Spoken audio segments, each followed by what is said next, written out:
Hello, hello, ladies and gentlemen. This is your girl Mitzi, and this is Mitzi. Let's think about it. Today we are thinking about backyard politics, ladies and gentlemen. That is a thinker. So we will be thinking about that today. So, with that being said, thank you so much, Dr. Wiener, for coming onto my show, sharing your time and your perspective with me on this.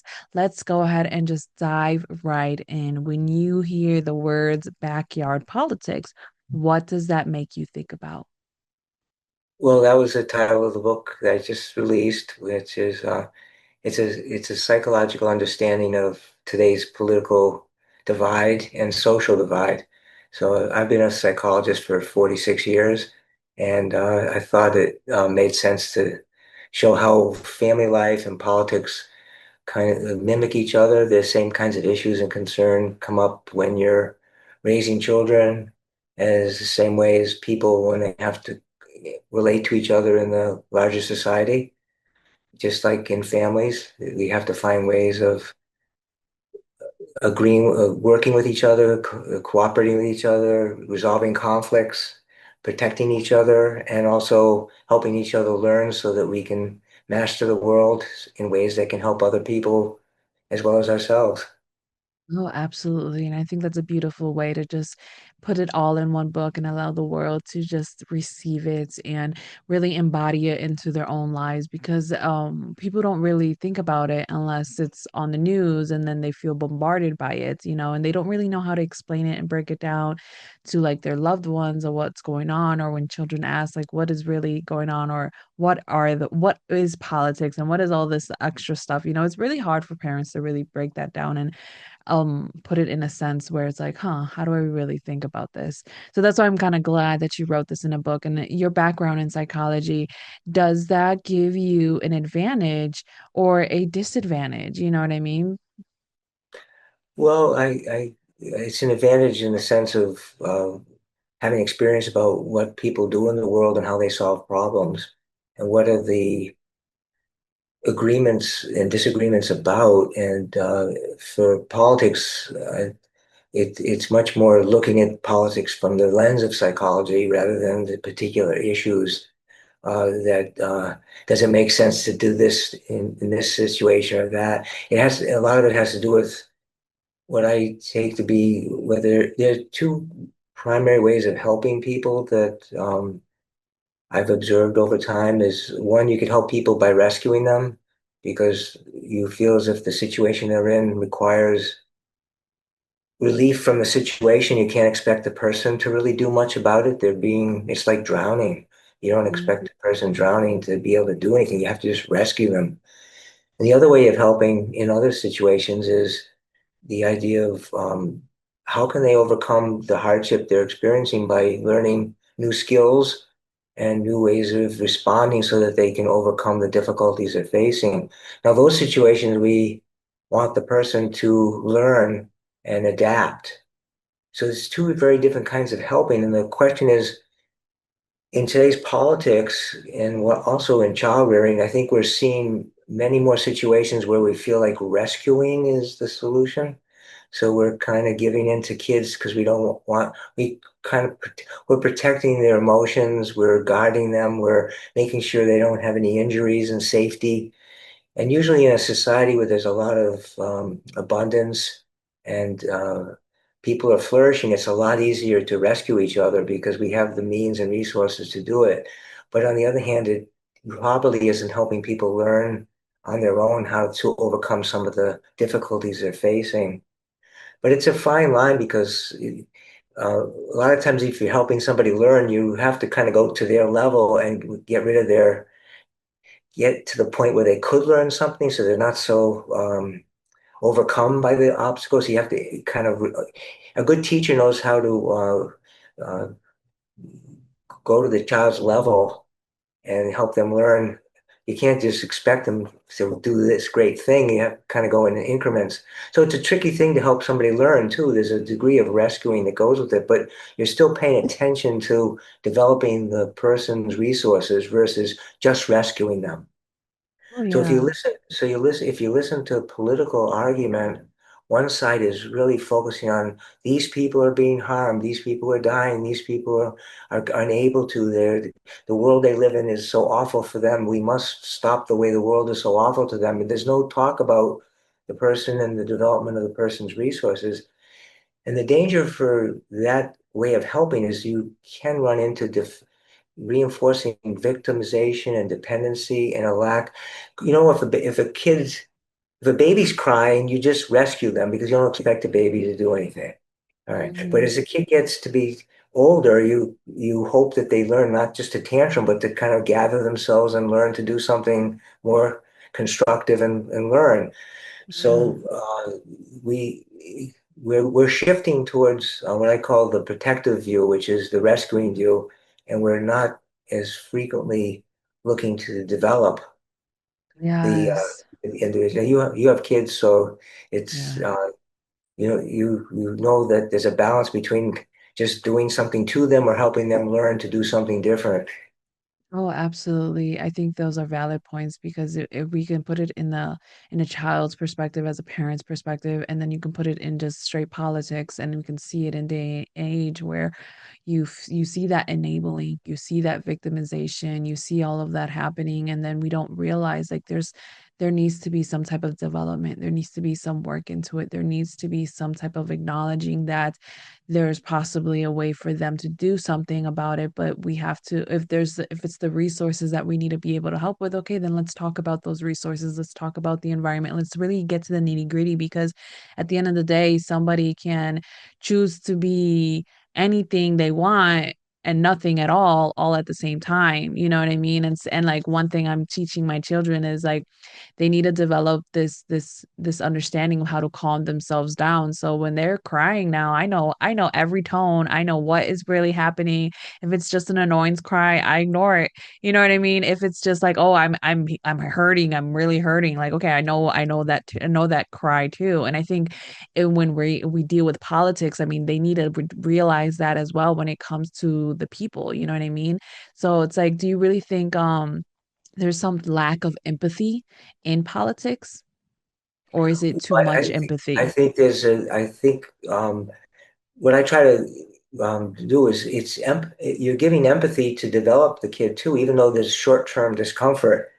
You're just relieving immediate discomfort when you're doing the rescuing. I'm not saying don't ever do rescuing, but I'm saying that's a short-term solution, and it's the whole idea of knowing when it's reasonable to teach a person to fish rather than giving them a fish. Yes, yes, that's the right way. Though that's the right phrase. I couldn't really think about it, but yeah, I think it's the fact that we need to teach the next generation really how to think, really how to move about in this world, and really know what is worth putting their attention to and what's not going to benefit them, because if we're constantly trying to protect the next generation, then what are they going to do once we're gone? You know what I mean? How are they going to really survive? How are they going to really live? Like the point of our lives and for each generation, in my perspective, is like it's a stepping stone. You know what I mean? We're supposed to be stepping up and moving forward, but unfortunately it's like instead of having it a stepping stone, we're just leveling out and everything's not really going anywhere, we're not progressing, you know? So it's just like we really need to move in a direction that brings value to everybody. You know what I mean? Like we can't protect everything. You know what I mean? You can't learn. You have to learn. You know what I mean? To be able to learn, you have to go through experiences and determine what it really means for you. Like how is it going to affect you in your life as an individual? So what does this ideology really make you think about when it comes to politics? It makes me listen to what are people trying to accomplish when they're not just relieving discomfort. Are they doing something else that would help people in a different way rather than you could say they're harming people. Yeah, it's if I don't give you a fish, I'm harming you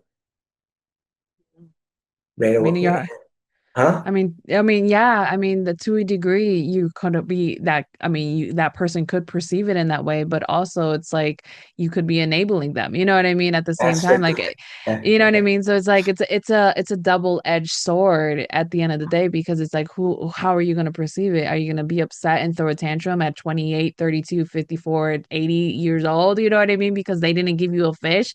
Like we have to look at the circumstance. Like, okay, if you're 32 and you're still able to go fishing, then go fish. Find as many fish as you want. You know what I mean? Go all over, But if you're 80 and you're crippled and you're unable to move, then okay, I'll give you a fish. Like we have to be very realistic when it comes to our circumstance. But do you think that the United States is divided right now when it comes to politics?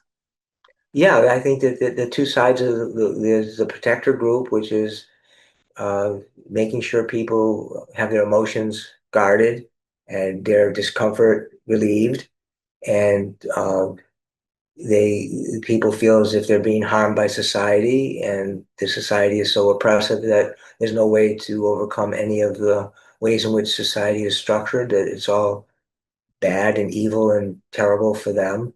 And there's a kind of a hatred of the way society is structured. And the solution is if we destroy all the bad things about it, then we free people to then be free to not be harmed. And somehow something magical will happen where people will be happy. And the question is, what do they do after all the destruction occurs? Who's going to do what? Who's got any skills at that point? Because Yeah. they've just been rescued. They haven't really had any skills other than to destroy. So we have to figure out every society, as soon as you impose limits or delay in gratification on anybody, it's going to be seen as oppressive. If you have kids and you're not giving the kid lollipop right away, you're saying I'm protecting your teeth and your diet and everything else, but the kid doesn't see it that way. Sees it as harm. So Yeah. then, but sometimes parents can be harmful and sometimes society can be harmful. And there's been many instances over history where society has been unreasonable and they have not had equal ways of treating of laws where people were all subjected to the same rules and processes. But to then destroy everything is going to be a problem. And if you think about what's going on, there's this debate about the harmfulness of America, and it's going across all of Western societies. And many of it comes from the the view that even if you look at men and women and how they reacted to each other or organized with each other over the decades, when life was very difficult and harmful and dangerous, men and women had to organize in a particular way, which is really no longer necessary now when things are made safer and there's jobs that everybody can do. They're not just working in dangerous. So people reorganizing. But the notion that men have created evil societies for women and just want to oppress women is the same idea of uh, white men want to just oppress the world, and it's just new ways of demonizing certain groups of people because there's Right. been some people that have created problems. It doesn't mean that. How do you decide that people are doing these awful things, and how are we labeling their behavior? If you look at couples that are having trouble with each other, the person thinks you're doing this to be mean or hateful rather than they're not even understanding each other's perspective and often just blaming each other for what's going on rather than even looking to how they participating in what's going on. Is Oh, it that absolutely. society is just oppressing you, or you're not really taking advantage of some of the opportunities that are available? Well, you're not taking advantage of the opportunities because society's been so oppressive. It's destroyed my ability to take advantage. The argument goes forever. We Really. blame others, or you take some responsibility for yourself, and that's the kind of ongoing problem. Oh, absolutely. I agree because I just finished posting a quote about how sometimes protection can be perceived as punishment. So it really does go alongside with what you were just saying. Like it really is very subjective. The way that people are perceiving life is very subjective. We don't even realize like what could be an opportunity in one season in our life is possibly not even fathomable because you see it as like, oh, I'm being repressed, I'm being secluded, I'm being out out like bursted, you know what I mean, outside of the system. And it's like, no, people are trying to like isolate me and everything like that. But it's like we have to allow things to be viewed at a bigger perspective, and we truly have to allow time to heal the wounds that we have. Because if we don't allow time to heal our wounds and we don't allow our perspective to shift between that time, then time will never heal our wounds. We have to allow the shifting of our minds and our perspectives to evolve with each time, with each everything that's given, because then history will repeat itself undoubtedly, because we are not learning anything, we are not gaining anything, because there's wisdom in everything. But we are not realizing that because we're choosing to be offended right now, but we don't realize like, oh, this offense in one moment can be wisdom in the next moment, you know what I mean? But people don't want to have that understanding. They rather feel comfortable throwing a pity party, or they feel comfortable being vulnerable or this victim, like, oh, woe's me, woe's me. But in reality, like, come on now, step up now, keep walking, keep walking. Eventually you get there. Eventually it'll happen for you. I mean, you can pause, you can take a break, but just keep walking. But don't allow this victim to be over you, because it's going to ruin your perspective with life, with people. Like, you're going to always be discriminatory or have this hate or have this anger towards something, someone, or a group. And when in reality, it's like it's not that way. Like, any race, any religion, any sex, like, we're all the same in some way, shape, or form. But it's like that personality characteristic, that characteristic can make somebody feel like, oh, well, everyone's all bad. Men are all bad. Women are all bad. You know what I mean? Jews are all bad, or Muslims are all bad. Like, it's like, no, like, not everybody's all bad. It's that one bad sour egg can truly make a big impact. And if you allow yourself to just focus only on that, then you are only going to see that, because that's where you're focused on. And now you have blinders on and you're not seeing life for what it really is. And it's beautiful. Life is beautiful in the chaos. Life is amazing in it, all that it is. So it's like, do you think people just really need to have more of an open mind when it comes to politics and life and everything that comes with it? Yeah, I think a lot of what you said was really great, and if it's difficult for all of us to get past some of the hardships and mistreatment we've experienced, and if we start generalizing to the whole world or just live as if is the only thing possible, then you just stay as a victim and a complainer and want other people to change. And we're not, think about when people go to Alcoholics Anonymous, they have to learn to change themselves. Yeah, that's very They true. have to I mean, stop just so much of what you're saying. But how do we do it with enough compassion that the person would see that it's not that I don't have any empathy for you, but it's better for you to readjust and see if you can achieve and flourish in the world, even though it's not a perfect world. yeah, And you had these terrible things happen. Uh, yeah. I think but it's risky to try. yeah. A lot Well, of it's risky. people, It's risky also not to try, right? I that's mean, the at the end, thing. at the same time, like, you can be on the fence, but that's still a decision. If you choose not to say yes or not to say no, those still has consequences. Every yes we say in our now has a tie, has a string to something in the future, and every no we say now also has a string in the future. And if we don't do anything, that also holds something that's going to affect us later on in the future. And people don't really realize that, like, your actions, your thoughts, your perception through life, it holds so much of you and determines so much of your destiny, of your path, that it's like, unless you're willing to shift, nothing's really going to change. You're always going to see the negative, you're always going to see the bad, you're always going to see the terror in life. But it's like, when you shift it, oh my god, you are able to see the beauty in everything, and even in the ugly, like, even in death, even in life, like, you know what I mean, you're able to just have that glimpse of hope. And I think people, just in this day and age, and in all walks of life, and all over the world, not just in the United States, you know what I mean, they have this need to just know that what they're doing has more value than what somebody may say it is. You know what I mean? So many people are perceiving that they have no value in what they do, but it's like, in reality, like, no, you have so much value in everything that you're doing. And it's like, I know that you wrote this book because you have this psychology background, and you're trying to help open people's minds and perception about politics and not being divided. But what really this made you realize, like, you know what, this needs to be written in a book? Well, yeah, I wrote three other books on doing this with ADHD. It's the same problem. They get diagnosed with this so-called neurological delay, and then they believe that they have this uh, problem with themselves that can't be solved and repaired, and they have to rely on either drugs or other people to manage for them, or they have a reason why they're not making achievements in the world. And I try to help them recognize that these avoidance behaviors are occur as in defense against failure or other kinds of problems, where they're whatever their behaviors. I try to help them learn how it was reinforced over time because it solved certain problems.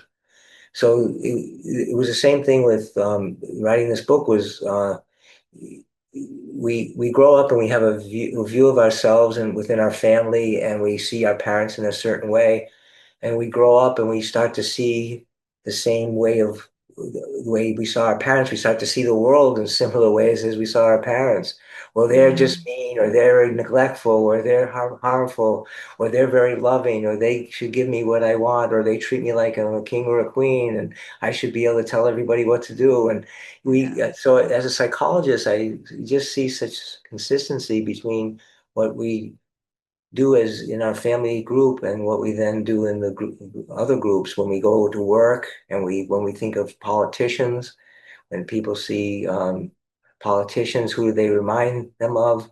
What are they triggering for people or eliciting?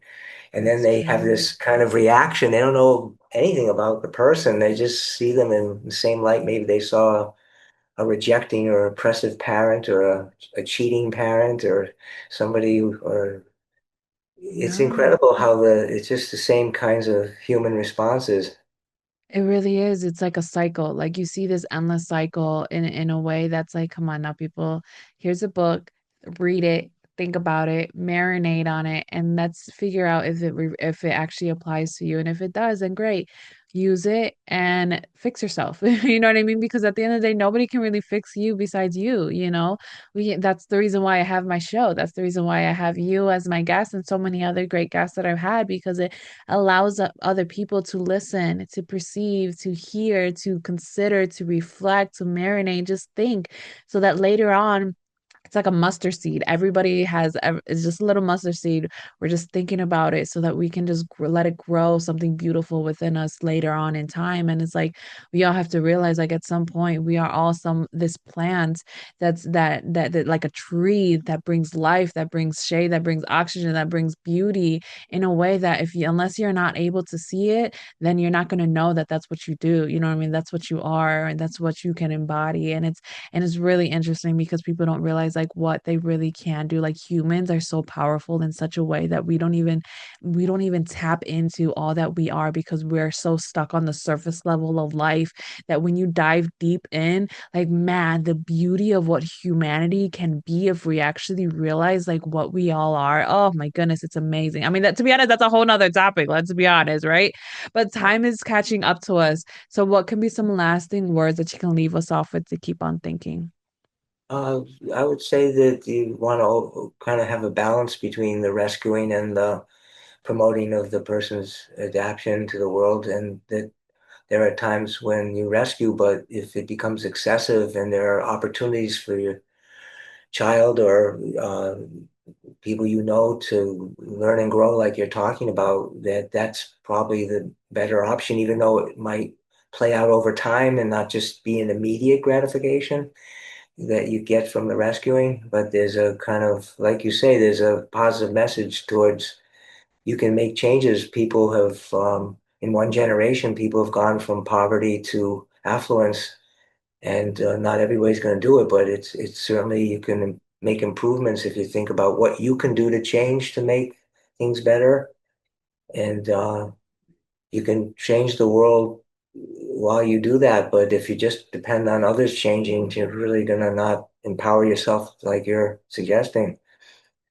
Yeah, I think those are valid words because we have to take that ownership, take that self-responsibility. You know what I mean? And we need to realize that instant gratification, it only works for certain things, but it's not realistic to think that everything in life is going to be that way.